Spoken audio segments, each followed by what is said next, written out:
really think it's at the time 1998. But I took a risk, took probably about 70% pay, kind of not, you know, less pay of what I used to get back then, but it's just to get me started and going, and I learned, and since then I never looked back. And I've loved What's so interesting about venture capital? What is so interesting about venture capital? You know, it's a lot more interesting than, well, no, personally, because you take ownership. You are investing as if you're investing your own money. As the investment banker, as the stockbroking firms and all that, you are basically you're arrangers. You recommend people to buy and sell, and that's in stockbroking. There's stockbroking, and for the okay, you buy this stock, tomorrow you look at this stock. Okay. Yeah, I do make mistake a lot. I mean, I did a lot of mistake that, you know, when you recommend. It's a big gamble. True. But the thing is that at the time you are looking on the secondary markets, markets are companies have been established, listed, and you are just you know, an analyst analyzing the companies, whether this is good management, this is bad management, this is good valuation, this is bad valuation, this is, you know, there's not much of the contribution that you can do to a company. Unlike venture capital, basically venture capital is that you do all this stuff, but at the same time, if you just do what you did as an analyst, you just recommend, buy, sell, and all those things, it doesn't work that way. You have to actually put money and work towards making that company successful. So there's more contribution and participation in that particular company. Yes. Do you remember I mentioned to you just now, you know, that's only, you know, out of 100% of effort in venture capital, only 20% is about picking up companies. 80% of it? 80% of the effort is how you manage your relationship, how you contribute to the development of the companies. That will determine the success of the companies or the failures of the companies. You know, so at the same time, picking the right people. So sometimes you come to me, and a lot of people, you know, entrepreneurs come to us and say they come with a whole lot of proposals. They're all very passionate about it. You know, how do you tell good from bad, right? Yeah. They're all telling the same story. They're all telling, you know, entrepreneurs is a different breed of people. They're very passionate, and they put their own money, and they think they can conquer the world. You know, everybody do have that kind of passion, and I like it. You know, and you work with this kind of people, and you get energized. You know, so this is what I love about venture capital. And the transition, like I told Firstly, you had no choice, and then when you actually delved into venture capital, you couldn't get yourself out of it. Yes, I think it's been 12 years since. 12 years. Yeah. And I've been with 3 companies, managing 3 different funds, and this is by far the largest. It is the premier, right? This is the largest in terms of the venture capital in early stage investment in technology. I think we are probably amongst the largest in the region, because you don't have that very many venture capitals, active venture capital companies in the region. And I understand that MAVCAP is set to become Malaysia's premier. Premier venture capital company that's in the ICT industry. Also, overall, does that mean that you are there, or right now here, to drive the industry, the venture capital industry? By default, by sheer number of the size of funds that we manage, we are by far the largest now. To say the premier, I don't know how to define premier, but to us is that we want to promote the local industry, not just MAVCAP. What we've done, like I said, the program involved the spinning off the companies, spinning off venture capital, develop the professionals. All those are being done now within MAVCAP, and within our outsource program, outsource partners as well. We will come to that in the next segment, the OSP. That's also very important. They play a very important role in the industry. But tell us, what's the state of the Malaysian venture capital industry to date? How's the progress like so far? We have come quite a number of years since the first venture capital was set up. It was in 1984. There was the history of it. Wow.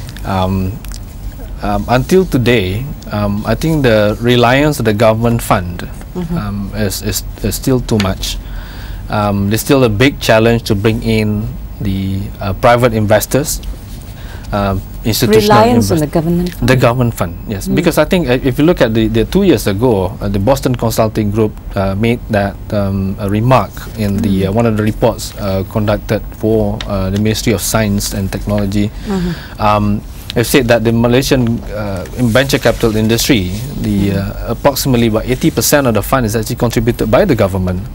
Unlike in the other developed markets, whereby the government participation is much less than like in the States, yeah, in the States, the US. You're looking at probably about 10% at most. Yeah, and but the rest is mostly participated by private sector. Yeah, but we can't compare directly ourselves in the US because they've been established for a long term, and they have been, you know, the technology industry, the Silicon Valley started so much a lot earlier than that we've created the multimedia support corridor and all that. So in fact the investment communities over there are much more mature than in this part of the region. I think the government of Malaysia has played a very significant role in the development of the venture capital industry and private equity industry here, but I think there's a lot more to be done because we need to woo all these, you know, big institutional investors. You know, I don't have to name them, but the participation. You know yourself. Okay. Their participation is much, you know, is too little at the moment. We're looking at less than 3%. I think there's something that we have to look into. Perhaps the government will probably need to encourage more and more of this institutional fund by, I'm not sure what else do they want. We're having a dialogue with a lot of them at the moment. I myself is in the Malaysia Venture Capital Development Council. I'm one of the council members appointed by the Ministry of Finance. And we are looking into areas of perhaps efforts need to be carried out to develop the industry further and to bring in the external investors, private investors into this industry. Venture capital is a very difficult and risky you know, types of investment because we normally create funds for a long term. We're looking at between 6 years to 10 years of life of fund. That's the charter life. Charter life. It depends on what we agreed initially when we set up the fund. But roughly it ranges from 6 years to about 10 years. And as an investor, as limited partners, if you're an investor, you're not managing the fund, right? You put money into the fund, you have to wait 10 years to get back the money. I mean, but you know, not all venture capital do that. You know, sometimes when they got exits, when they have IPOs, when they have some exercise or mergers and takeovers and all that, when they get the money, sometimes most of the managers of venture capital want to actually distribute the funds a lot earlier because their performance is calculated based on the internal rate of return, which is IR. Yeah. Husni, we need to take a short break right now. Actually, I was just going to ask you as well the question about the exit plans by MAVCAP, but we'll come right back. We need to take a break right now and we'll join Husni shortly. Stay with us.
And thank you so much for staying with us on Biztalk. We're talking about a very important setup here, and it's owned by the government 100%. The government has allocated almost 1 billion ringgit to MAVCAP, that's Malaysian Venture Capital Management Berhad company that's set up by the government to fund companies, especially startup companies, which have the potential to reach a stage of excellence, whether here locally or abroad. Right here with us in the studio, Husni Salleh, who is CEO of MAVCAP. Now, just a while ago, Husni, we're talking about the exit plan of a venture capital company for MAVCAP that was back in August 2009. You did say that you were ready to exit about 30% of your 100 investee companies, either via IPO, that's trade, sale and buybacks, or redemption of shares. Has that taken place so far? You know, the effort to exit, to divest our shares, basically started probably about 2 years after we've invested in any companies. Yeah, we want to exit.